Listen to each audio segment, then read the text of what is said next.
اللہ کے نبی صلی اللہ علیہ وآلہ وسلم نے غار ثور میں 3 دن قیام کے بعد پیر کی صبح مدینہ منورہ کی جانب کوچ کا فیصلہ کر لیا۔ سیدنا ابوبکر صدیق کو تیاری کا حکم دے دیا گیا تھا۔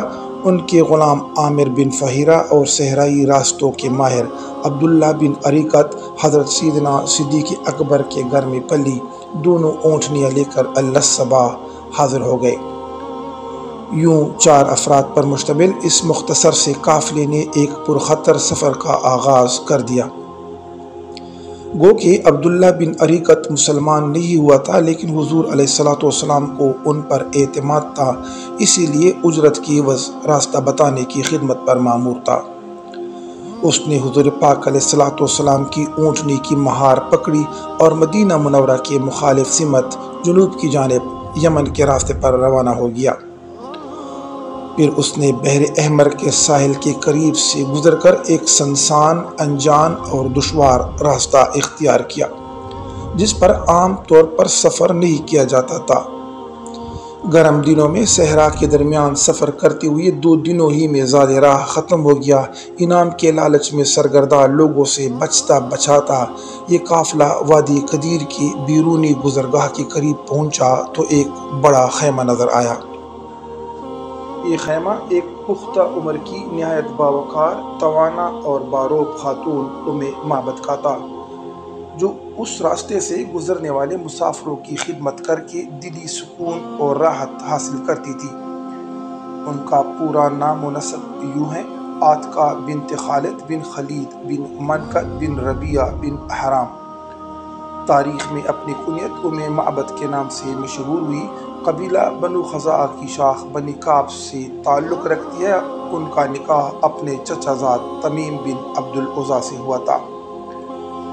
نبی کریم علیہ السلام نے خیمے کے قریب رکنے کا حکم فرمایا، پھر اونٹنی سے اتر کر خود بنفس نفیس خیمہ کے اندر تشریف لے گئے اور فرمایا: اے معزز خاتون، ہم سفر پر ہے، اگر تمہارے پاس کھانے پینے کو کچھ ہو تو ہمیں قیمتاً دے دو۔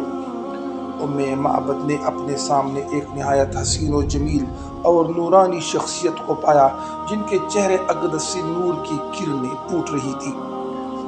قحط کا زمانہ ہونے کی وجہ سے وہ خالی ہاتھ تھی، لہٰذا اظہار تاسف کرتے ہوئے عرض کیا: اس وقت ہمارا علاقہ قحط زدہ ہے، واللہ اگر میرے پاس کچھ بھی ہوتا تو میں لازمی طور پر حاضر کر دیتی۔ مجھے آپ لوگوں کی میزبانی کر کے بڑی خوشی ہوتی، لیکن میں مجبور ہوں کہ اس وقت کچھ بھی پیش نہیں کر سکتی، جبکہ میرے شوہر بھی بکریاں چرانے گئے ہوئے ہیں۔ اسی گفتگو کے دوران حضور علیہ السلام کی نظر مبارک صحن کے گوشے میں بیٹھی بکری پر پڑی تو آپ علیہ السلام نے دریافت فرمایا: یہ بکری جو اس کونے میں بیٹھی ہے، یہ کس کی ہے؟ معبد نے جواب دیا: یہ بکری بھی میری ہے، لیکن بیچاری نحیف و نزار ہونے کی وجہ سے ریوڑ کے ساتھ چراگاہ نہیں جا سکتی۔ آپ علیہ السلام نے پھر فرمایا: کیا یہ تھوڑا سا دودھ بھی نہیں دیتی؟ وہ بولی: یہ دودھ دینے سے قاصر ہے، اپنی کمزوری کی وجہ سے کافی عرصے سے دودھ نہیں دیتی۔ اس پر حضور علیہ السلام نے ارشاد فرمایا: اگر تم اجازت دو تو میں اس کا دودھ دولوں۔ معبد نے تعجب برے لہجے میں کہا: اے اللہ کے برگزیدہ بندے، میرے ماں باپ آپ پر قربان، ویسے تو آپ کو اجازت ہے، مگر اس کے تن تو کافی مدت پہلے ہی سوکھ چکے ہیں۔ حضور انور صلی اللہ علیہ وآلہ وسلم بکری کے پاس تشریف لے گئے، اس کی پیٹ سہلائی، سر پر ہاتھ پھیرا، اپنے دست مبارک سے اس کے تنوں کو چھوا اور پھر دعا فرمائی: اے اللہ، اس عورت کی بکریوں میں برکت عطا فرما اور اس لاغر و کمزور بکری کے تنوں کو دودھ سے بھر دے۔ ابھی کچھ ہی لمحات گزرے تھے کہ بکری کے سوکھے تھن دودھ سے لبریز ہو گئے۔ حضور علیہ السلام نے ایک بڑا برتن منگوایا، بسم اللہ پڑھ کر دودھ دھونا شروع کیا۔ وہ برتن دودھ سے بھر گیا، لیکن تنوں میں دودھ کم نہ ہوا۔ آپ علیہ السلام نے سب سے پہلے ان خاتون کو دودھ پیش کیا جنہوں نے خوب سیر ہو کر پیا، پھر آپ علیہ السلام نے اپنے رفقاء کو پیش کیا، وہ سب بھی شکم سیر ہو گئے۔ آخر میں خود پیا اور فرمایا: لوگوں کو پلانے والا خود آخر میں پیتا ہے۔ جب خیمے میں موجود تمام افراد نے خوب سیر ہو کر دودھ پی لیا تو آپ علیہ السلام نے دوبارہ برتن دودھ سے بھرا اور معبد کے حوالے کرتے ہوئے فرمایا، یہ دودھ اپنے شوہر کے لیے رکھ لو، جب وہ واپس آئے تو انہیں دے دینا۔ اس کے بعد وہ مقدس قافلہ اپنی منزل کی جانب روانہ ہو گیا۔ معبد ان کے جانے کے بعد تک حیرت کے سمندر میں غوطہ زن تھی۔ انہوں نے ایک نظر جان کر بکری کی جانب دیکھا جو مزے سے جگالی کر رہی تھی اور اس کے تھن دودھ سے بھرے ہوئے تھے۔ کچھ ہی دیر گزری تھی کہ ابو معبد اپنی دبلی پتلی ٹانگوں والی کمزور اور لاغر بکریاں ہانکتے ہوئے آن پہنچے۔ خیمے کے کونے میں دودھ کا بڑا برتن بھرا دیکھا تو حیرانی سے پوچھا، معبد کی ماں، یہ اتنا سارا دودھ کہاں سے آ گیا؟ بکریاں تو میرے ساتھ صحرا کے دور دراز علاقے میں تھی اور گھر میں ایک مریل بکری کے علاوہ دودھ دینے والی کوئی اور بکری بھی تو نہ تھی۔ اس پر معبد نے مسرت کا اظہار کرتے ہوئے کہا، آج تو کمال ہی ہو گیا، بخدا ہمارے گھر کے سامنے سے اللہ کے ایک برگزیدہ بندے کا گزر ہوا جن کے ساتھ ان کے 3 رفقا بھی تھے۔ وہ زادی راہ کے تلاش میں خیمے کے اندر آئے اور ان کی نظر ہماری لاغر بکری پر پڑی، بس یہ سب کچھ انہی کا کمال ہے۔ معبد نے واقعے کی پوری تفصیل اپنے شوہر کے گوش گزار کر دی۔ شوہر حیرت زدہ تو پہلے ہی تھے، پورا واقعہ سننے کے بعد ان کا تجسس مزید بڑھ گیا۔ اہلیہ سے پوچھا، مجھے ذرا ان کا حلیہ تو بتانا، مجھے شبہ ہے کہ یہ کہیں وہی صاحب نہ ہو جن پر قریش نے 100 اونٹنیوں کا انعام مقرر کیا ہے اور اب پورا مکہ ان کی تلاش میں سرگرداں ہے۔ معبد نے ایسی دلکش اور سحرکن انداز میں حضور نبی کریم علیہ السلام کا حلیہ مبارک اور اوصاف و کمالات کا نقشہ کھینچا کہ جیسے آپ علیہ السلام سامنے تشریف فرما ہو۔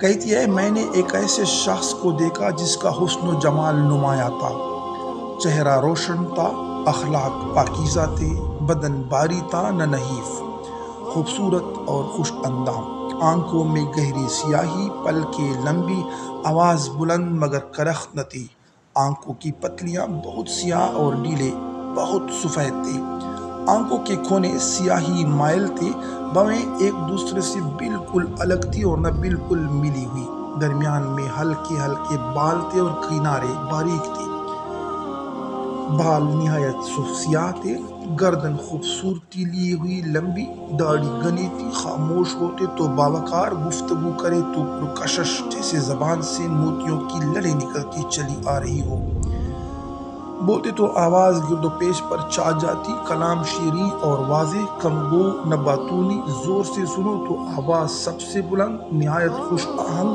قریب سے سنو تو بہت شیریں اور بہت لطیف، درمیانہ قد، نہ ایسا دراز کہ بدنما نظر آئے، نہ اتنا پست کہ کوئی نگاہ اس سے بلند تر کی طرف متوجہ ہو، اپنے ساتھیوں میں سب سے تر و تازہ، خوش نظر تھے، سب سے بہتر قدر و منزلت رکھتے تھے، رفقا ان کے گرد گھیرا بنائے رکھتے تھے، ان کی بات کو بڑی توجہ سے سنتے اور کوئی حکم دے تو لپک کر بجا لاتے تھے، ترش روتے نہ ہی درست کلام۔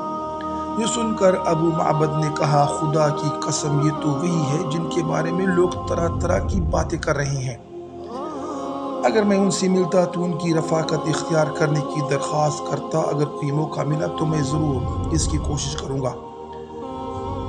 مورخین لکھتے ہیں، اس واقعے کے کچھ عرصہ بعد یہ دونوں میاں بیوی حضور نبی کریم علیہ السلام کی زیارت کے لیے مدینہ منورہ گئے اور حضور علیہ السلام کے دست مبارک پر بیعت کر کے مشرف اسلام ہو گئے۔